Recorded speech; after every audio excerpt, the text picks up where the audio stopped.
ఈ ప్రభుత్వానికి అవకాశం ఇస్తే పేనులకు పోయినపడే పరిస్థితి. ఈ ప్రభుత్వం ఇంకా నిర్లక్ష్యం. రైతు భరోసా ఇవన్నీ కాదు, ఫస్ట్ ధాన్యం కొనండి, ధాన్యం కొనండి. వాళ్ళ మొత్తం రాత్రంతా మొత్తం కుటుంబం సహా పండించిన పంట దగ్గర రాత్రంతా కావలి కాసే పరిస్థితి వచ్చింది. వర్షం వస్తుందా, ఎండకెండుతూనే వర్షం జరుగుతున్నాయి. కొనరాని పరిస్థితి. ఒక ఎమ్మెల్యే వచ్చేమో క్షమాపణ చెప్తాడు, ఇంకో ఎమ్మెల్యే 80% పూర్తయింది అంటాడు, సంబంధిత మంత్రి ఏమో ఈ నెలాఖరు వరకు పూర్తి చేస్తామంటారు. గింత ఎక్కడ ధాన్యం అక్కడున్నది, నెలాఖరు వరకు పూర్తి చేసే పరిస్థితి కూడా లేదు. అలా నెలాఖరు వరకు కూడా పూర్తి చేస్తే దేనికంటే సిద్ధం. అన్ని ఊకదప్పుడు మాటలు చెప్తారు, ఊరుసుకుంటా మాటలు చెప్తారు, నమ్మించి మోసం చేసే మాటలు చెప్తారు. కనీసం ప్లాన్ లేదు. ఇవాళ భారతీయ జనతా పార్టీ రామచంద్రరావు నేతృత్వంలో రైతు గోసా బీజేపీ భరోసా పేరు మీద బస్సు యాత్ర, మా ఎమ్మెల్యేలు ఎంపీలు బస్సు యాత్ర చేపట్టిన తర్వాతనే ఈ ప్రభుత్వంలో చల్లం వచ్చింది. లేకుంటే ఇప్పుడు కూడా అయిపోదు. ఇవాళ రాత్రి మొత్తం తెలంగాణలో అనేక జిల్లాల్లో రాత్రి వర్షాలు పడ్డాయి, గాడి జ్వరం వచ్చింది, పంట మొత్తం ఇష్టమైపోయింది. ఇవాళ మీకున్న ఇబ్బంది ఏంటని అడుగుతున్నాను. కేంద్రము సహకరించడానికి సిద్ధంగా సహకరిస్తున్నది.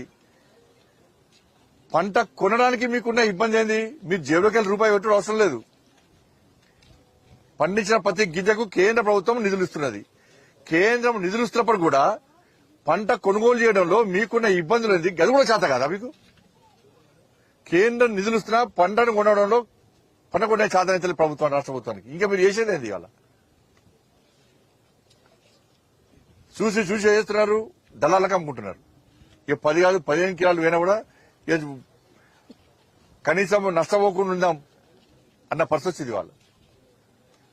కాబట్టి ఎక్కడ పోయినా కూడా ఇవాళ ప్రతి అసెంబ్లీలో ధర్నాలు చేస్తున్నారు, ప్రతి మండలంలో రాస్తారోకోలు చేశారు. ఇవాళ తెలంగాణ రాష్ట్రంలో ఆందోళన చేయని మండలం లేదు. వాళ్ళ రైతులు రాష్ట్ర ప్రభుత్వం తీవ్ర ఆగ్రహంగా ఉన్నారు. అందుకే కాంగ్రెస్ పార్టీ మంత్రులు ఎమ్మెల్యేలు గ్రామాల్లో తిరగలేని పరిస్థితి, రైతులు నిలదీసే పరిస్థితి వచ్చింది. ఇలా హైదరాబాద్ లో కూర్చొని స్పీచ్ ఇచ్చు కాదు, హైదరాబాద్ కూర్చొని మంత్రులు ఎమ్మెల్యే స్టేట్మెంట్ ఇచ్చుడు కాదు, క్షమాపణలు చెప్పుడు కాదు. మీరు కొనరా చెప్పండి, మీతో చేత కాదని చెప్పండి. కేంద్ర ప్రభుత్వం దానికి ప్రయాసనం ఏ విధంగా ప్లాన్ చేస్తాం. మేము మాత్రం తెలంగాణ రాష్ట్రంలో పంట కొనుగోలు మీరు కేంద్రం నిధులు ఇచ్చినా కూడా పంట కొనుగోలు చేయడం మాత్రం కాదు, మా వాళ్ళు అయితలేదు అని చెప్పండి. అదనే చెప్పండి. ఇలా కేంద్ర ప్రభుత్వం దానికి అనుగుణంగా ఏ విధంగా చర్యలు తీసుకుంటుంది. సుధీర్తాల పైసలు మేమే ఇవ్వడుతుంది, గోడ సంచి పైసలు మేమే ఇవ్వడుతుంది, ట్రాన్స్పోర్టేషన్ ఇవ్వడుతుంది, లేబర్ పైసలు ఇవ్వడుతుంది, ట్రాక్టర్ల పైసలు ఇవ్వడుతుంది, అక్కడ పనిచేసే ఎంప్లాయీస్ పైసలు ఇవ్వడుతుంది, గోడౌన్ల స్టోరేజ్ చేసిన ఛార్జీలు ఇవ్వడుతుంది, మధ్యవర్తి వహించినందుకు కమిషన్ కూడా ఇవ్వడుతుంది. మరి మీకేం వచ్చింది? మీకు ఇబ్బంది ఏంది? ఏ రాష్ట్రంలో లేని సమస్య తెలంగాణ రాష్ట్రంలో ఎందుకు వస్తుంది? వాళ్ళ ఈ చాతకంతనం ఎందుకు, ఈ నిర్లక్ష్యం ఎందుకో రాష్ట్ర ప్రభుత్వం సమాధానం చెప్పాలి. ఓ సమీక్ష లేదు, కేబినెట్ మీటింగ్ అంటారు, 2 నిమిషాలు వెంటనే పండించిన పంట ప్రతి గింజ కొంటామంటారు, కథ స్టేట్మెంట్ ఇచ్చేస్తారు, ఉచిత ప్రకటనలు ఇస్తారు, ప్రతి పట్టించుకుని నాదురులే లేడు. కాబట్టి తడిసిన ధాన్యాన్ని కూడా ఇది మీ నిర్లక్ష్యం వల్ల ఇవాళ ధాన్యం తడిచింది వర్షం వల్ల. ఇది మీ నిర్లక్ష్యమే. నెల రోజుల క్రితము మీరు పంటలు సక్రమంగా ప్లాన్ ప్రకారం కొంటే ఇవాళ రైతులకు ఈ పరిస్థితి ఉత్పన్నమేది కాదు, ఈ పరిస్థితి ఆపరించేది కాదు. ఏడుస్తున్నారు రైతులు, ఏడుస్తున్నారు. నెక్స్ట్ వ్యవసాయం చేసుడా వద్ద ఆలోచించే పరిస్థితి వచ్చింది ఇవాళ. ఇంతవరకు నాకు తెలిసి గతంలో ఉమ్మడి ఆంధ్రప్రదేశ్ లో గాని తెలంగాణ రాష్ట్రం ఏర్పడక ఇంత ఘోరమైనటువంటి పరిస్థితి ఎప్పుడు జరగలే. ఏ ప్రభుత్వం కూడా ఇంత నిర్లక్ష్యం వహించలే.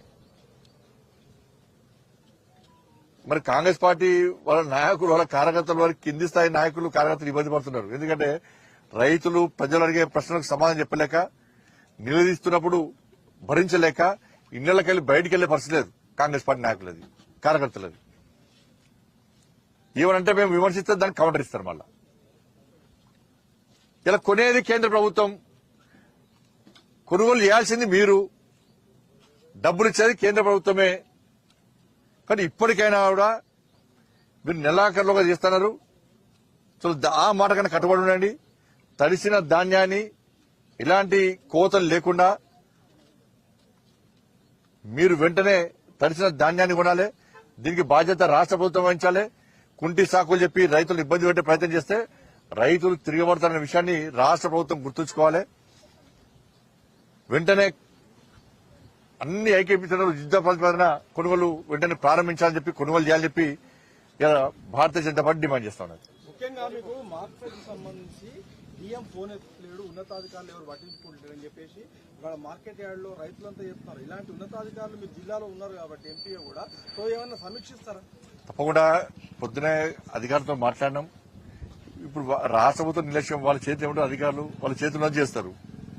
ఇప్పుడు రాష్ట్ర ప్రభుత్వం ప్రణాళిక లేదు, రాష్ట్ర ప్రభుత్వం ఎలాంటి ఆదేశాలు ఇస్తలేదు. వాళ్ళు ఏం చేస్తారు అధికారులు? వాళ్ళ అధికారులు కూడా డ్యూటీలు చేయలేని పరిస్థితి వచ్చింది రాష్ట్ర ప్రభుత్వం వల్ల, నిర్లక్ష్యం వల్ల. రాష్ట్ర ప్రభుత్వం దగ్గరనే క్లారిటీ లేదు. ఒక మంత్రి క్షమాపణ చెప్పాడు, ఇంకో మంత్రి 80% అయిపోయింది అంటున్నాడు, ఇంకో మంత్రి నిరాకరణ చేస్తా అంటున్నారు.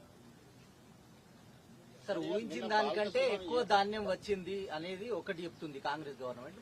మళ్ళీ కేంద్రం రైస్ కొనమని చెప్తుంది అంటున్నారు. మీరేమో మొత్తం కొంటాం గన్ని బ్యాగుల కాంచి అని చెప్తున్నారు. దేశవ్యాప్తంగా ఎక్కడ లేని సమస్య ఇక్కడ ఎందుకు వచ్చింది అంటున్నా. రాష్ట్ర ముఖ్యమంత్రి లేఖ రాయమని చెప్పండి. కేంద్రం కొంటలేదు, కేంద్రం ఇంతవరకు ఏం సాయం చేయాలి, లేఖ రాయమని చెప్పండి.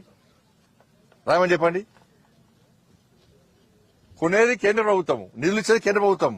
వీళ్ళు కేవలం మధ్యవర్తిత్వం అయితే మాత్రమే వహించాలి. వీళ్ళు బాలకృష్ణన్ కొన్ని వ్యాఖ్యలు చేశారు.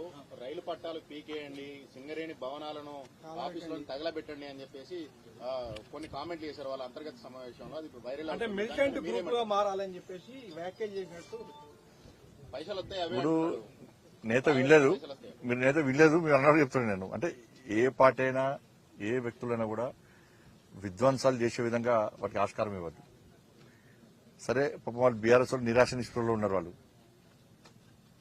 ఏదేంది చేప ఒడ్డువాడి కొట్టుకుంటూ చూసిన మాట కొట్టుకుంటారు. వాళ్ళు కబ్జాలు లేవు, వాళ్ళకు కమిషన్ లేవు, పైసల కోసం విలువ ఆడుతున్నారు. వాళ్ళు దానికోసం పైసలు వాళ్ళ ఆలోచన చేయాలా, పైసలు వసూలు చేయడానికి ఉద్యమాలు చేయండి అన్న పరిస్థితి వచ్చింది. వాళ్ళు పైసలు వసూలు చేయడానికి కమిషన్ల కోసం మీరు రైలు పట్టాలు తలగబెట్టండి, ఆఫీసు తలగబెట్టండి అంటే ఇది మంచి పద్ధతి కాదు. ప్రజాస్వామ్యంలో ఈ విధ్వంసాన్ని ప్రోత్సహించడం మంచి పద్ధతి కాదు. సరే నేత వినలేదు, ఒకవేళ అట్లా అంటే మాత్రం 100% ఇది తప్పు. ప్రజాస్వామ్యబద్దంగా ఆందోళన చేసినటువంటి పరిస్థితి ఉన్నది. అనేక రకాల ఆందోళన కార్యక్రమాలు చేసుకోవచ్చు. ప్రభుత్వం నిలయాల్సిందే, ప్రభుత్వం యొక్క చర్యలను ఎండగట్టాల్సిందే. ఈ మూర్ఖతో కాంగ్రెస్ ప్రభుత్వం ఇంకా ప్రజల నడ్డి విరుస్తున్నది, ప్రజలు ఇబ్బంది పడుతున్నది.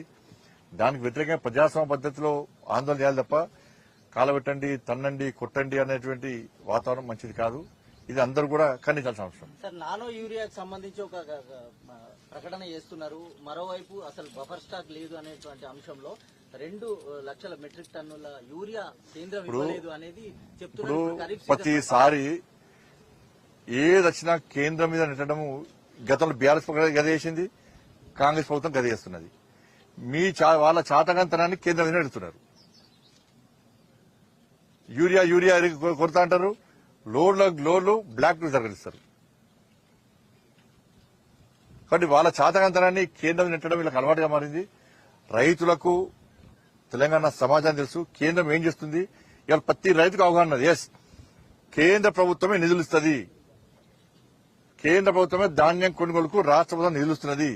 రాష్ట్ర ప్రభుత్వం కేవలం మధ్యవర్తిత్వం మాత్రమే వహించాల్సి ఉంటుందని చెప్పి ప్రతి రైతు తెలుసు. కాంగ్రెస్ పార్టీ ప్రభుత్వం ఎన్ని అబద్దాలు చెప్పినా మీ అబద్దాలను రైతులు పట్టించుకునే పరిస్థితులు లేరు. వాస్తవాలను